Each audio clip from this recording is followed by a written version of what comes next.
Two of the world's best-known TV ministers recently got together in Houston for an event that was literally the first of its kind at Lakewood Church. Pastor Joel Osteen asked Bishop T.D. Jakes of Dallas to preach there. So why is that such a big deal, and how did it happen? Well, I talked to both mega ministers about how they got together in this exclusive interview. Somebody take my picture. I'm at Lakewood. A funny thing happened on the way to this service. Bishop T.D. Jakes called Pastor Joel Osteen, hoping to get Lakewood to host a men's conference. A quick tour turned into all day. We talked about, how I was interested in how he got started and how he prepares messages and things like that. But then, other than that, we had fun. They'd known each other for years, but not well. I have always loved him from afar and prayed for him. As he rose to the office of assuming his father's mantle, I watched at a distance and prayed for him and imagined that it was my son. I was praying for him like he's a little kid, you know. But you know, you all aren't that different in age. He's a few years older than you, but yet you seem to feel as though he's almost like a father figure instead of an older brother. You know, it's funny because I always thought that, and maybe just because of the presence he carries and again, I think he was preaching when he was 10 years old out in the woods, and so you just see him like that, but, I realized he's not that much older than me. When I got with him one-on-one, it was more like brothers. Did you do something that made somebody love you, but you don't know what it was? And like brothers, they have a lot in common. Both pastor mega churches, both preach to millions more on TV. And both have made millions outside of the pulpit from best-selling books and even movies. Their new bond led Osteen to invite Jakes to preach. Having a guest minister here in your pulpit, that's a fairly unusual thing for you, isn't it? It really is, because it's usually handled by the Lakewood staff, but we've known Bishop Jakes from afar and just thought it would be a great thing for him to come down and share with our people. If I was selling them chicken dinners like I used to a long time ago, I could make a killing in here. I think that this is a new model because whether people want to admit it or not, there's often a lot of jealousy in ministry amongst clergy. And I think it's a wonderful indication when a ministry like Lakewood and Pastor Osteen can come together with Potter's House and T.D. Jakes without regard of race or theology or anything else and just worship God as his sons. Well, these two titans of televangelism have one more thing in common. They're often criticized for being too wealthy and for preaching the gospel of prosperity.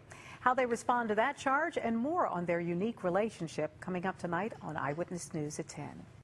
Take two of the biggest televangelists in the nation, both of them from Texas, put them together, and what do you get? A religious relationship that is the first of its kind for both Joel Osteen and T.D. Jakes.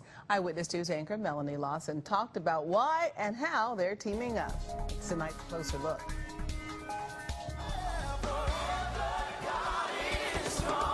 It's church service on steroids. At Lakewood, Joel and Victoria Osteen preach to nearly 44,000 people a week here in Houston. Millions more watch on TV. So that you may have the strength to go in. In Dallas, Bishop T.D. Jakes leads his own mega church, the Potter's House, with 30,000 members and an international TV ministry. What do two televangelists talk about when they get together? Well, you know what? We just had fun. But he's just as down to earth and just as real, and it's not, he is in the pulpit as what he is behind the scenes. It's stressful when you can't find the right chapter. Especially when you're a preacher. Normal, fun, brilliant. I got to ask you, he said you were fun. Did you find him fun too? Absolutely. Absolutely fun.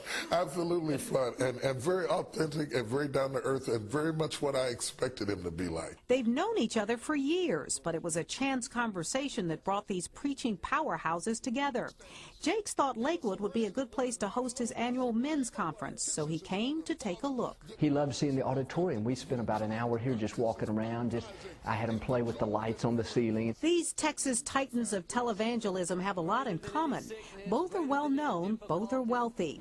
Osteen has written 3 best-selling books. Jakes has written more than 30, along with producing music, plays, and movies. One of the things I asked him about is what you both get criticized for, and that's being, ministers of prosperity. Did you ever talk about that and some of the slings and arrows that are directed at you? We did, and it's funny, some of the things he said stuck with me, and I said, what would you do different, just because he's been doing it longer? He said, I would realize who I should ignore quicker. I say what God has for you is for you.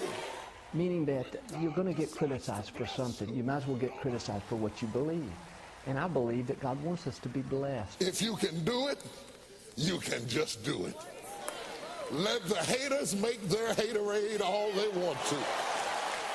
I don't think that God minds us having things. He minds things having us. I need you to know that I love you so much.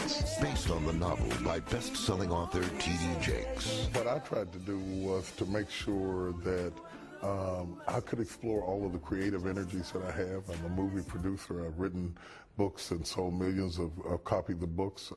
I don't have to depend on the church for my salary and for my income, and that's been a blessing to me. Bishop Jakes, we respect you and we honor you and we admire you and just are so happy to have you here on That day spent together led to a first-of-its-kind invitation by Osteen to have someone other than a Lakewood minister take over his pulpit. We've been doing this 11 years since my dad died, and I thought, it's just time to have a few of our friends come in. And when you can get a Bishop Jakes and people like him, although he's one of a kind, it's just such a different flavor and just a refreshing thing. I can count on my hands the times I've been away from my church on a Sunday morning. Somebody take my picture, I'm at Lakewood. Many ministers this well-known might not want to share a pulpit, but each of these men credits the other with forging a bond. He's very easy to talk to, very easy to be around, very, very gracious, very non-pretentious, and almost comes from a different place from where most preachers come from. Non-competitive, non-judgmental. Those are things that you seldom see in the ministry. Our paths cross here and there, but now, it just felt like it's time, and he felt it too, just to get together and just see what we can do more together than we can apart. And so do I hear that maybe there may be some collaborations in the future? We'd love to do something together. They've already set another date. Osteen will speak at Jakes' conference later this year. And for the men nicknamed the Smiling Preacher and the Black Billy Graham, there's a new appreciation for someone else who understands. Because we both pastor very large churches, have daunting tasks, are visible, dealing with high-stress lives and looking to the same God for help. And we really share war stories sometimes of things we've learned about life and things that we are learning. That fellowship for anybody is very, very important. Melanie Lawson, 13 Eyewitness News. And Osteen says he is now looking to partner with other ministries as well. So he has established a pastor's network to reach out to more people.